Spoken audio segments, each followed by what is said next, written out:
la gare du Nord... on n'a pas vérifié les papiers d'identité. Non, mais ce qui est nouveau dans l'affaire dans le drame de la gare du Nord, je vais vous dire ce qui est nouveau. Ce que personne n'a dit, et pourtant c'est ça que les gens sentent, c'est pour ça qu'on est tous très troublés, très perturbés, c'est qu'il y a un risquilleur au départ. Bon, c'est rien. Un risquilleur, un fraudeur.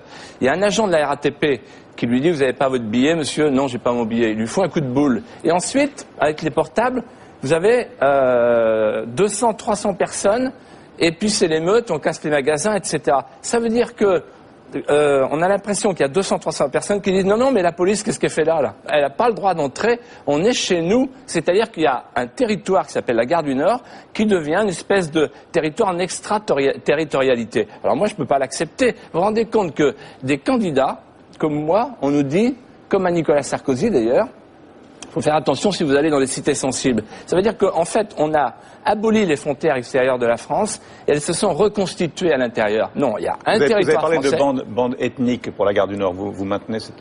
Tout à fait, parce que vous savez ce qu'il criait ? Il criait en direction des commerçants et il y a des rapports de police, et c'est dans le journal Le Monde d'hier, il criait « sale blanc ». Oui, et donc, sale blanc, sale français, nique la France.